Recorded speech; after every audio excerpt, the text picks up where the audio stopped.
ছাগল এবং ভেড়া এক পরিবারের বেশি হবে না। এখানে আয়সা আবার ফতোয়া, একজনের হবে, এক পরিবারের হবে না। সেই গোপাল ভাঁড়ের কাহিনী, যে মাথার উপর পায়খানা করবো রাজামশাই, যে পায়খানা করবা কিন্তু পেশাব করতে পারবা না। ছাগল জায়েজের ফতোয়া তো দিলেন কোন রকম, এখন বলবো আর পরিবারের পক্ষ থেকে হবে না। ভাই ফতোয়া সোজা করেন, সহজ ফতোয়া, সহজ ফতোয়া। ওয়ান্না সুবুআ কুল্লে ওয়াহিদিন মিনহা, শেখ বিন বাজের ফতোয়া, খুবই সহজ সরল হাদিস মোতাবেক ফতোয়া। একটা গরু, একটা ভেড়া, একটা ছাগল, একটা ভেড়া এক ব্যক্তির পক্ষ থেকে, তার পরিবারের পক্ষ থেকে হয়ে যাবে।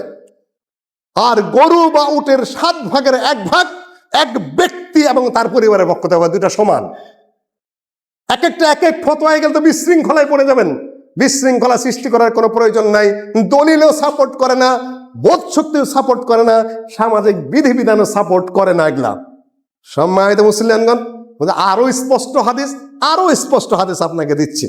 হাকিম বর্ণনা করেছেন, আল্লাহর নবীর নাতি স্বয়ং হাসান বিন আলী রাদিয়াল্লাহু তাআলা আনহু, তিনি বর্ণনা করেছেন, আমানা রাসূলুল্লাহ সাল্লাল্লাহু আলাইহি সাল্লাম, আল্লাহর নবী আমাদেরকে নির্দেশ দিয়েছেন, ফিল ঈদান, 2 ঈদে, নালবাসু আজওয়াদা মা নাজিদ, সবচেয়ে সুন্দর ভালো পোশাকটা আমরা পরব, ওয়া নাতাতায়্যাবা বিআজওয়াদা মা নাজিদ, সবচেয়ে ভালো আতর যেটা আমার সামর্থ্য অনুযায়ী সেইটা যেন আমরা ব্যবহার করি, ওয়া নাযবাহা বিআসমানা মা নাজিদ, আর যেন জবাই করি ঈদুল আযহাতে, যেটা আমাদের সামর্থ্য অনুযায়ী যেটা বড় সুন্দর মোটা তাজা, সেটা উট, গরু, ছাগল, ভেড়া ইত্যাদি যা সুন্দর বড়, আমরা সেটা যেন সামর্থ্য অনুযায়ী করি। আল বাকারাতু লিস-সাবআ, গরু 7 জনের সর্বোচ্চ, উট 10 ব্যক্তির পক্ষ থেকেও চলে, হাদিস সহিহ, 7ও চলে 10 ভাগও চলে। এখানে কেউ কেউ প্রশ্ন তুলেছেন, ইসহাক বিন বুজুর্গ রয়েছেন বর্ণনার মধ্যে, হাকিম বলেছে আমি চিনতে পারছি না, ইবনে হাজম, ইবনে হিব্বান বলছেন সে আমার কাছে পরিচিত। কাজেই হাদিস সহিহ না হলে হাসান পর্যায়ের হাদিস। কাজেই যত কিছু আপনি মিলান না কেন, হজ এবং আমাদের এটা বিধান এক। হজে যা এখানেও তাই, ওখানে তারা হজ্জে কোরবানি, হজ্জে ধাদি দিবেন, আমরা কি করব, তাদের দেখা দেখি তাদের সাথে মিলে আমরা কোরবানি করব। তারা সকালে সকলে মেনে পাথর নিক্ষেপ করবেন, হাজিদের জন্য ঈদের সালাদ নেই, আমরা তার বদলে কি করবো, এখানে ঈদের সালাদ করব। তারাও আল্লাহু আকবার, আল্লাহু আকবার, লাব্বাইক আল্লাহুম্মা লাব্বাইক ইত্যাদি করবেন, আমরাও সেখানে আল্লাহু আকবার, আল্লাহু আকবার কাবীরা, লা ইলাহা ইল্লাল্লাহ, আল্লাহু আকবার, আল্লাহু আকবার, ওয়ালিল্লাহিল হামদ পাঠ করব। তারাও সেখানে চুল কাটতে পারবে না, আমরাও কি করতে পারবো না। যদি কেউ কোরবানির নিয়ত করেন, তিনি নখ কাটবেন না, চুল কাটবেন না, মোষ কাটবেন না, ক্ষৌর কর্ম কোনোটাই করবেন না। কখন করবেন, কোরবানিটা দেওয়ার পরে, তারপরে এগুলা করবেন। তখন বলবেন যে কারো যে কোরবানি দেওয়ার সাধ্য না থাকে সেগুলা করবেন কিনা, তিনিও করবেন না। কেন, আরেকটা হাদিস আছে এরকম, আর এই হাদিসের ভাষা এরকম, যারা কোরবানির নিয়ত করেছে তারা যেন না কাটে। কিন্তু আরেকটা হাদিস এসেছে এভাবে, সকল হাদিসকে আপনার কাছাকাছি নিয়ে আসতে হবে। যে যেটা ভাবি তার পক্ষে যদি হাদিস চালাইতে যাই তাহলে ঝামেলা হয়ে যাবে, অনেক বেশি ঝামেলা হয়ে যাবে। এক ব্যক্তি এসে বলছে, ইয়া রাসূলুল্লাহ, আমি তো কোরবানি আর কি দেয়া করবো, আমার কাছে মানিহা আছে। এটা মানিহা মানে হলো আগের যে এখন যে ব্যবহার দেওয়া কয়, আমাদের টাঙ্গাইলের ভাষায় করি যে এটা ব্যবহার দিছে, অর্থাৎ ব্যবহার করার জন্য দিছে। একটা উট দিলাম, তুমি এটা পিঠের উপর চড়ো এবং এটার দুধ পান করো, আবার আমি যখন চাই তখন দিয়ে দিও। আর এটা করতে উপকারের জন্য। আমাকে একটা ছাগি দিয়েছে একজনে উপহার, কিন্তু বেচার জন্যও না, কিছুর দুধ খাওয়ার জন্য দিয়েছে শুধুমাত্র, আমি এটার দুধ খাই, এটাকে আমি কোরবানি করব। আল্লাহ নবী বলেন যে না, কোরবানি করতে হবে না তোমার, এটা তোমাকে কোরবানির জন্য দেয় নেই এটা। তাহলে কি করবে, ইয়া রাসূলুল্লাহ, যে তুমি চুল কাটবে না, তুমি মদ ছাড়বে না, তুমি ক্ষৌর কর্ম যা তার কিছুই করবে না, তুমি নখ কাটবে না, তারপরে ঈদের সালাত আদায়ের পরে তুমি এগুলা করবে, চুল কেটে ফেলবে, মদ ছাড়বে, নখ কাটবে, আরো যত যত যা করবে, যালিকা তামামু উযহিয়াতিক, এটা তোমার পূর্ণাঙ্গ কোরবানির সওয়াব পেয়ে যাবে।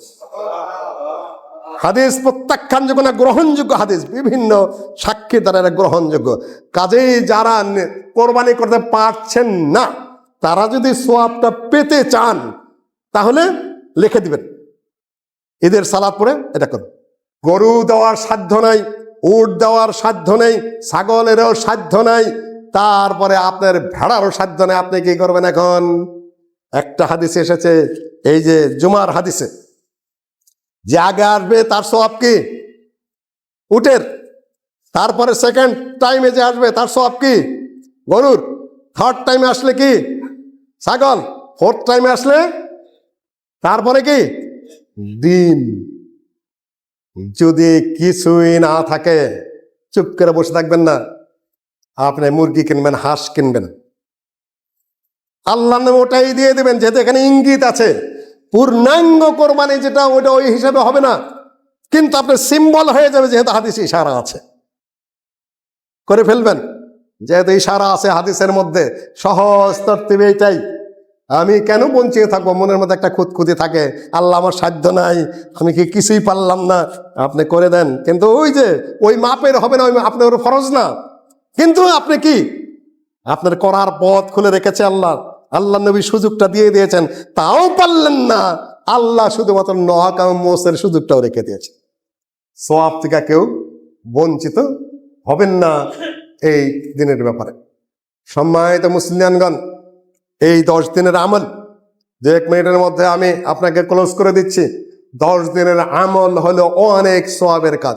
এই 10 দিনের আমল হলো অনেক সওয়াব। তাকবীর পাঠ করবেন, তাহলিল তাকবীর মানে আল্লাহু আকবার বলবেন, সুবহানাল্লাহ বলবেন, আলহামদুলিল্লাহ বলবেন, ইত্যাদি ইত্যাদি পাঠ করবেন, দান খয়রাত করতে থাকবেন, ইত্যাদি ইত্যাদি। আপনি এই 10 দিন করবেন, তাকবীর দিবেন, আল্লাহু আকবার, আল্লাহু আকবার, লা ইলাহা ইল্লাল্লাহু, আল্লাহু আকবার, আল্লাহু আকবার, ওয়ালিল্লাহিল হামদ।